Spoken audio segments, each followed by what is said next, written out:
Today, we enter the world of myrmecochorous orchids and scent-collecting bees. Before we dive in, why study pollinator relationships? There's a sharp decline in insect populations worldwide. Conservative estimates predict over 40% of insect species are now threatened with extinction. Causes range from global warming to agricultural intensification, pesticide use, the spread of invasives, and even light pollution. These insects are integral to sustaining the web of life, which supports all the subjects dear to ethnobotany. Understanding pollination is vital to addressing conservation concerns and contributes to bolstering food security as well as combating climate change at multiple levels. The possibilities offered by an anthropology beyond the human, as described by Eduardo Kohn, represent a field of inquiry which can aid us in better understanding the complex interactions between the ecological systems on which we all depend. This also connects to the idea of non-human agency, applied to wild plant conservation by K. Evelina Lewis, domestication and coevolution by Anna Singh and Michael Pollan, intelligence in nature by Jeremy Narby, and indigenous ontologies characterized by Viveiros de Castro's Amerindian perspectivism, described among the Macuna by Kaj Arhem and the Runa by Kohn. Contemplating such concepts ameliorate our approaches to ecology, elevating our attempts at conservation, as well as grasping Timothy Morton's complex hyperobjects, the most salient crises of our Anthropocene epoch. I hope to illustrate how the pollination syndrome of Coryanthes sits at the convergence of these concerns. Coryanthes, also called the bucket orchid, exhibits some truly mind-boggling mutualisms with far-reaching implications. Fascinating botanists since Charles Darwin first mentioned them in his book on orchid fertilization. Coryanthes are epiphytes living in some of the most threatened environments in the world. While trade is restricted, orchids are still a major source of income in horticultural, pharmaceutical, and fragrance industries.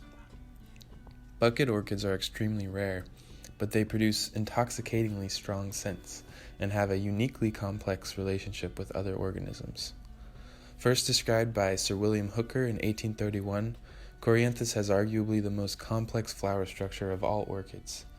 Native to Latin America and Trinidad, it grows in warm, humid tropics exclusively in association with arboreal ant gardens. In this symbiotic relationship, the orchid provides a scaffold for the ant's nest, as well as a source of food from extrafloral nectaries, and the ants cultivate, fertilize, and defend the orchids. These nectaries are on the most vulnerable parts of the plant, defenseless new shoots and flower buds. A convenient arrangement since this is where the aggressive ant defenders will be most active. Ants appear to deliberately cultivate Coryanthes, pruning, weeding, tending them as they grow. Coryanthes pendant flowers come with complex parts. The pleurida, resembling tiny horns, constantly drips a sweet soapy liquid into the bucket, or epicyle, while the hypocyle, the hood above the bucket, produces fragrances attractive to male euglossine bees. The bees collect these fragrances, storing them in their hind legs in order to create individually distinct perfumes necessary to attract mates. Overwhelmed by the fragrance, bees inevitably fall into the bucket, only to find themselves trapped. Eventually, the bee realizes the only exit is an extremely tight column, where they are squeezed and held in place, only to be released once the pollinia is securely attached. Although the traumatized bee avoids immediately repeating this unpleasant experience, which can last 45 minutes, the attraction of other Coryanthes proves too strong to resist, resulting in the pollination of another plant. The terpenes and esters comprising the scent molecules create a distinct fragrance profile to attract bees of the proper size. The smells are sometimes even used by researchers for identification. These volatile aromatic compounds create a specificity of fragrances that allows for multiple species to inhabit the same area. So just how precise are Coryanthes? Well, recent data indicates that when the orchids detect the specific frequency of vibration produced by their chosen pollinators buzzing, only then do they open up the floral column enough to allow the bee to slip through. A similar phenomenon has been documented at Tel Aviv University, where plants were shown to react to the sound of their pollinators by sweetening their nectar. Primrose petals act as ears which vibrate when hit by the sound of bees' wing beats, and the signal is species-specific.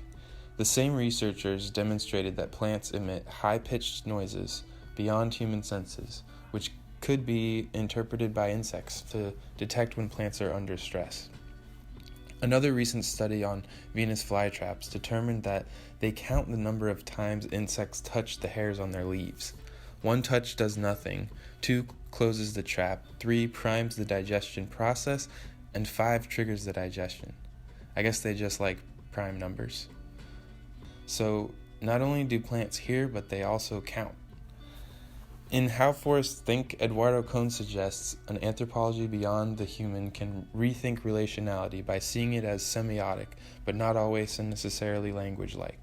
In other words, the interpretation of signs and symbols which hold meaning is not exclusive to humans or even animals. Kohn refers to 20th century ethologist Jacob von Uexküll, studying ticks, who perceive mammals in 3 ways: smell, temperature, and texture. Their experiential world, or Umwelt, is limited by these senses. In the same way, plants sense their Umwelt by their own set of limitations, as do their insect prey, predators, and pollinators, as well as their human observers.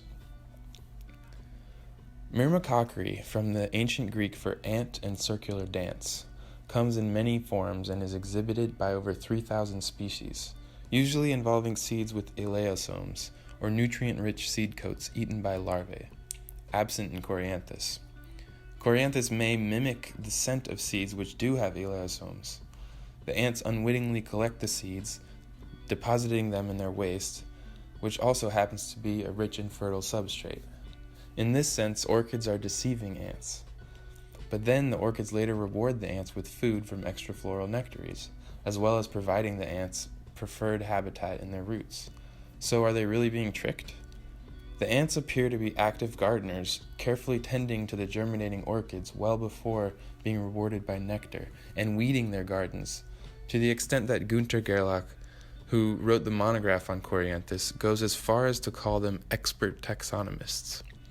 Maybe it doesn't matter whether the ant knows what it's doing, but I think the way we view nature and our place in it directly affects how we conserve it.